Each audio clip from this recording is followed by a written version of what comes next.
Okay, guys, let's talk about eyes. Eyes are more important than they have been in a lot of years. Why? Because we are seeing more and more pigmentary uveitis. If you don't know what that is, please go to the GRCA website. I will throw the link in here that talks about pigmentary uveitis. It's a devastating disease. And one of the ways that we can kind of help ourselves out with pigmentary uveitis and any other eye exam or eye disease is to go ahead and get their eyes done every year. And I'm not, when they get a little bit older, some people do every 2 years. That's the way we used to do it. But you really should be doing having your dog's eyes looked at by a veterinary ophthalmologist every single year. Pigmentary uveitis for some dogs comes on earlier, 3-4 years old. Some dogs get it much later. I've seen it up to 13-14-year-olds getting it. So it varies on the particular line. It varies on a lot of different things. You can have a dog get it and then no dogs underneath of it get it for like 3 or 4 or 5 generations, and all of a sudden it pops up again. So it's really important that your dog goes to a veterinary ophthalmologist and has their eyes looked at. There are clinics for this, again, that you can visit at dog shows usually. They're around anywhere between $30 to $55, sometimes up to $65, at a clinic to get their eyes done. It goes over the eye diseases here on the OFA website. Again, I'll throw a link in here that you can look it up. Different dogs have different eye clearances. We have what we call breeder's options, where it is something in the eye that may not necessarily be given off to the offspring. Sometimes it can. And breeder's options, are not that big of a deal, but it's up to the breeder whether or not they want to breed the dog with that particular eye issue. Some of them are, not that big of a deal. Some of them are pretty bad. And there's eligible and ineligible codes on here. And some people will get a eye clearance and it will actually be ineligible. Like they'll put it on OFA, because even ineligibles you have the ability to have them listed on OFA for people to see that the dog failed this clearance for whatever reason. But you have eligible eye codes, again, like breeder's options, and then you have ineligible. And then there's a link here. You can click on that and look at all the ineligibles. The eyes are very complex. There's a lot that goes on with them. Make sure you are going to, again, a veterinary ophthalmologist, the ACVO. They look at dogs' eyes and they just decide, if the dog's eyes are healthy. Again, this is something everybody should be doing. This is one of those things that you don't know if your dog's got something going on in their eyes without looking. And you got to take them to a doctor, just like you go get your glasses or your contacts, the script every year, you have to go back to them. This is the same thing. If you go to a clinic, it's much cheaper to get them done. Every year, my twin sister and I take all of our dogs together, so we get a large discount because we have several dogs, and we go visit our ophthalmologist down in Omaha. Every state has some. Nebraska only has one. Colorado has multiple. But anyway, there are veterinary ophthalmologists all across the country. There is literally zero excuse for not getting the eyes done. Just like any clearance of the big 4. There is zero excuse for not doing these 4 basic clearances.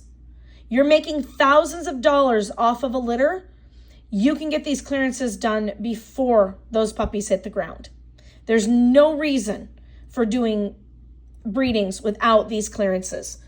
And be honest, put it on Canine Data, put it on OFA, It costs $7.50 for older dogs once they pass 8 to, thank you to the GRCA, by the way, for that. Once they pass the age of 8, they pay for it. But it's like $15 for the first one and then $7.50 every year after. Like, there's zero reason. Reputable breeders should be putting the clearances on OFA. Yes, correct. In Hearts and Eyes, they do not do anything other than send you a certificate saying it's a passing clearance. They don't read them like with Hips and Elbows. With Hips and Elbows, OFA reads the films. They don't do this here. These are independent specialists. But there's no reason not to send it into OFA so it's recorded there. Anyway, that's a whole nother spiel I will get into. But again, this form you will fill out when you go in for your exam. Sometimes you can do it depending on what clinic you go to. You can do it online. You can go to the OFA right there, log into OFA online, and you can, I'll just go there right now. This is going to be a little bit longer video. I log into my account. You'll have to set up an account. You create a new application. We're going to type in all your dog's information, and you're going to, you type in all your dog's information, and then you're going to say what veterinary clinic, you're going to for your eyes. And then you can view your applications. So let's just do, okay, so here's one of my applications. These are all my dogs. I'll just show you guys. And it says their findings, and it says when it was processed. So I can actually view the, view this. It gives me her name, her number, the doctor that did it. I'm going to go back here, leave.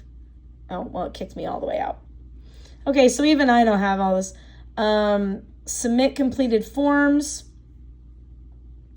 And I don't know. Oh, because well, yeah.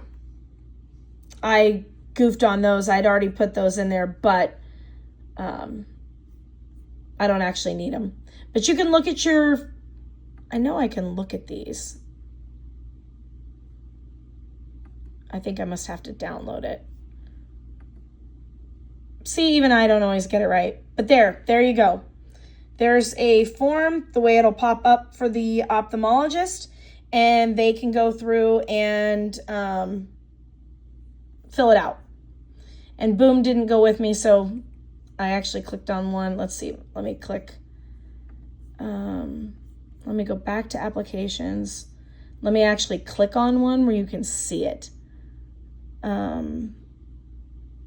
Okay, we'll just click on,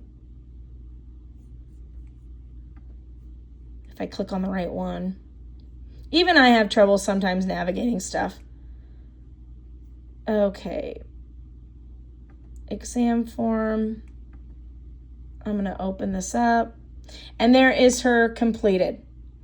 So that's the way it's going to come up on here. She's marked it. You can see the red marks on there. She's saying she did check the microchip. And that's the way it's going to come up online. I can download that form and I can send it straight to OFA. I can literally just go in here and submit it, say send it off. So anyway, that's how you do the online forms. I can do another little thing. If you have trouble with the online forms, even I, obviously, look at what I just did. Even I have trouble sometimes navigating it. But you can look at your records. I can go back through here and look at their eye clearances as I've done them over the years. They're all in here. All the ones since they started doing this. But yeah, so anyway, there's eye clearances. Make sure you go to a veterinary ophthalmologist every year. And we're off to the next ones.